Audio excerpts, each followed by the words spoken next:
All right, welcome back for the Star Trek Rewatch. We've made it up to season number 3, episode 5. Rather pretentious title, Is There in Truth No Beauty? Um, we'll get right into this one, let you know what I think about it, and then, I'll leave it open to you in the comments section to let me know what you think about it. So here we go. Stardate 5630.7. The Medusans are a race with wonderful mental abilities, including navigational capabilities exceeding those of humanoids. Physically, the Medusans appear as energy patterns arranged in frequencies and colors that are too dazzling for human eyes to behold. I don't remember them ever saying that in the episode. I think that was the visual effect that they used for the Medusans. But as far as I can tell from the episode itself, they said that the Medusans were so ugly to human eyes that they would cause madness. Kind of a very H.P. Lovecraftian idea. Something so monstrous that just looking at it will drive you insane. Kind of reminds you of something from like the Call of Cthulhu or something like that. It says, in a pioneering experiment, the lovely Dr. Miranda Jones beams aboard the Enterprise with Kollos, a Medusan encased in a protective container. So Dr. Miranda Jones, she's got like I don't know, like a pet carrier, what it looks like. And I guess the Medusan ambassador is inside of it. Spock is wearing a really cool uh, retro 60s visor, like a red visor over his eyes. He has a Idic medallion. So this is the first time we see the Vulcan Idic symbol really explained. I think it's on the wall of his quarters. Maybe that's in the motion picture. I might be getting that confused. I don't think it's on the wall of his quarters in the series, but it does appear on the wall of Spock's quarters in, I think, Wrath of Khan. I'm pretty sure. But this symbol around his neck here, right there, the Idic symbol, infinite diversity and infinite combinations. It's a Vulcan, part of Vulcan philosophy, I guess. Anyways, she beams aboard with the ambassador, and traveling with them is Lawrence Marvick, one of the men who designed the engines of the Starship Enterprise. Marvick is rendered irrational by his love for Miranda. He's supposed to aid in the exchange of technical information that the Medusan ambassador gives um, via Dr. Jones through her telepathic connection, right? Like the Medusan communicates with her through telepathy, and then she relays the information to Marvick, and then he explains it to, like, Scotty or the engineering part of the crew. They want to use this ambassador or see how the Medusans can aid in navigation. So Marvick is really jealous of the attention that is being foisted upon Dr. Miranda Jones, and he goes to her quarters and confronts her after a really strange exchange where, I mean, Kirk is just kind of perving all over her at the dinner that they're at. And even Dr. McCoy joins in, making a toast to, gentlemen, do we allow her to look upon ugliness for the rest of her life or something like that. I mean, it's just like, come on, dude. You guys are all acting like she's the most beautiful woman you've ever seen in your entire life. And I mean, like, is she even the most attractive woman that we've seen this season? I don't know. But they're all like, to the most beautiful woman that's ever graced a starship. It's pretty wild. It's pretty over the top. Um, so yeah, this Dr. Marvick, or not doctor, but this Larry Marvick is really jealous of all this attention. And he goes to her quarters and basically find out that she's rejected his proposal for marriage.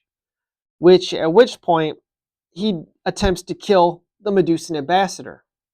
Goes to the quarters where the guy's at. The door's not even locked. I mean, this thing can cause madness, just the sight of it. They don't even have a red shirt security guard posted at the door, which for me was kind of like, yeah, you should have put a security detail posted there. You would think you would have somebody standing guard at the ambassador's quarters, but no. Which would have gave us an opportunity for a red shirt death.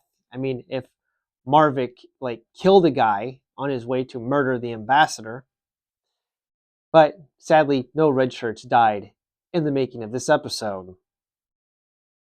So, yeah, he goes there to kill the ambassador. The sight of the alien renders Marvick insane. So he looks at the Medusan and he goes completely bonker, schizoid, crazy, over the top, mad. Goes down to engineering. Scotty sees him, doesn't think anything's wrong, lets the guy take control of the ship, and the dude, like, pilots the Enterprise into another dimension. They don't know how to get out of this. After he's subdued, they're like throttling Scotty, bashes Scotty's head into the floor. I mean, I thought Scotty would hold his own more than that. Scotty got done dirty in this script. Scotty should have beat this dude down.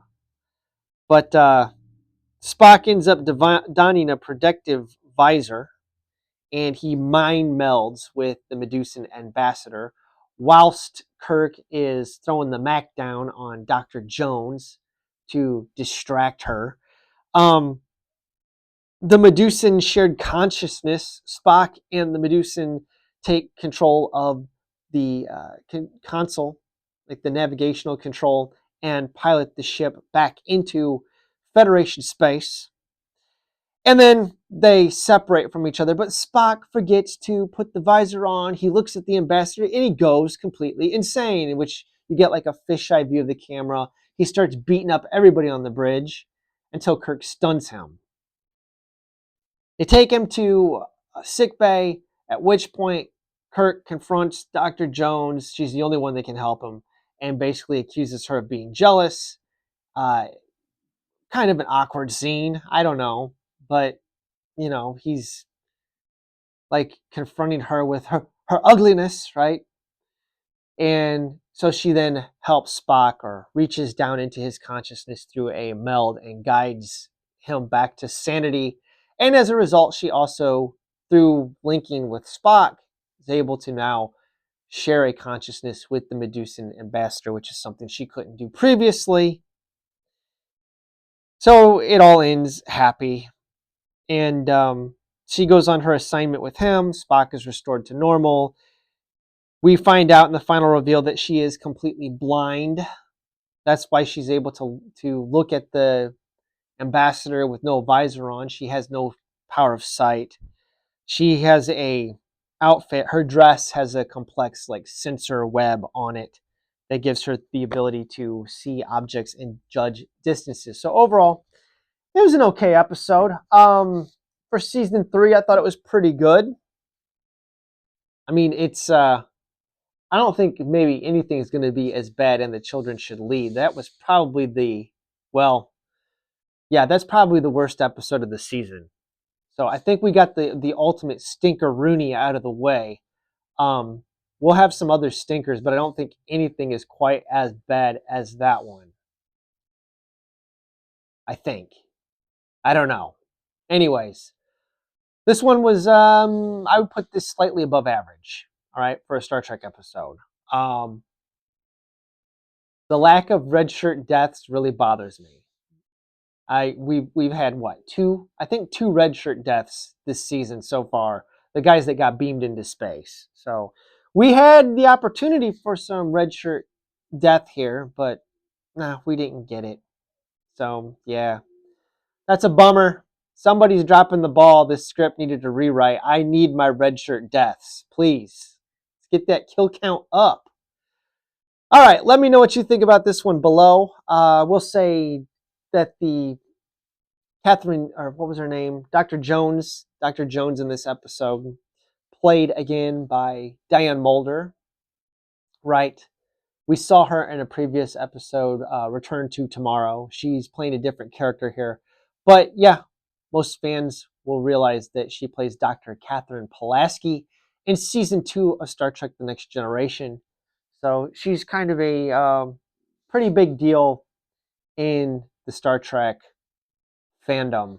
All right, that's it. That's all I got for you. Let me know what you think about this one below. Thanks for watching, and have a wonderful day.